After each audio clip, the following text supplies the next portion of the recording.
Hello, welcome to episode 3 of our Back to the Basics Makeup 101 series. We're going to be talking about powder.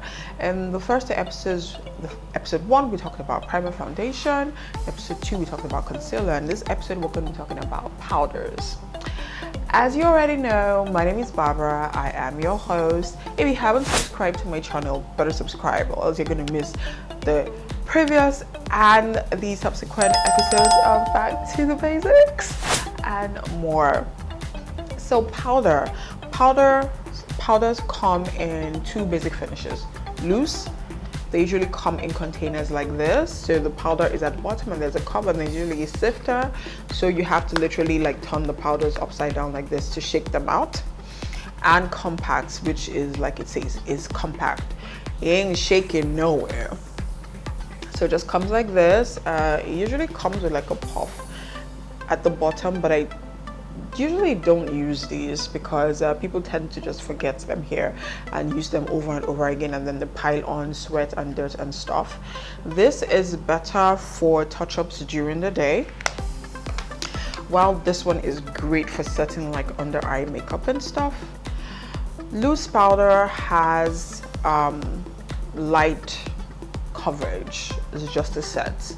It's to set a coverage. Well, this has more coverage, so you can build it. It has buildable coverage, so it can go from a very light coverage or no coverage to, you know, full coverage, where you can actually use it to cover like uneven skin, to mask uneven skin. So I'm going to be going in with this one now to set the concealer I used under my eyes. It comes with a puff already. This is the Zaron Veil Highlight Satin Powder. So it is basically just to highlight the under eye area and set it like the name implies. There was a time when the puffs that used to come with these things were terrible, but you know, for loose powders, I'm familiar with the Fashion Fair one, and it has always had an awesome puff that came with it. So we're just gonna, you know, do a little baking. Let us not forget the other areas. So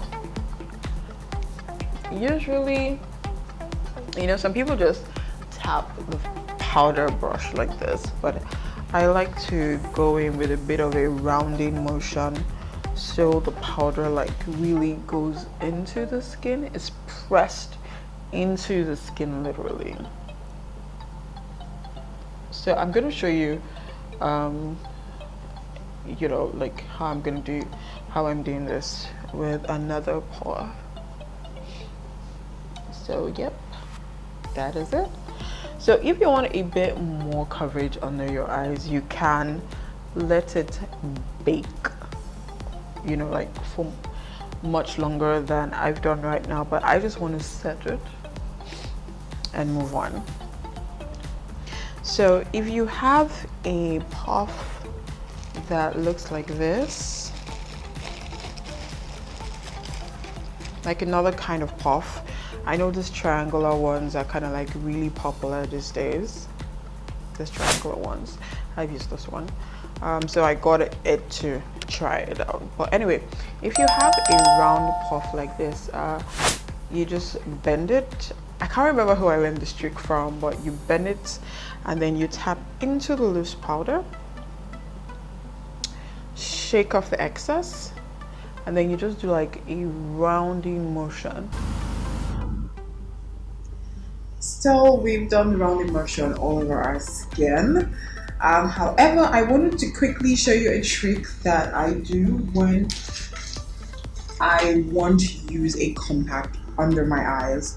So when I'm going to work, I usually, mostly I'm in a hurry and I don't have the time to go in and out with foundation, concealer, powder, all that. So I just go in with foundation all over my face and I go in with compact. So this is the Hega and Esther compact powder. So I go in with a round brush and I just do this But what I do is the different thing is I shake the puff onto the compact powder to kind of like loosen the product a bit, and I like apply it under my eyes the same way I would a loose powder, and I just do that to like increase the highlight under my eyes when I have just foundation on. So that's just a trick that I do. Let me quickly show you. Yeah, so that is the end of episode 3. Back to the Basics Makeup 101 series. I will see you in the next episode. Don't forget to share, subscribe to my channel, like this video, and comment. Let me know what you think, if these are tricks that you already do, or if you're learning something new. Alright then, bye. See you in the next episode. We're going to be talking about contouring and highlighting. I know a lot of you want to know about that. Alright then, bye.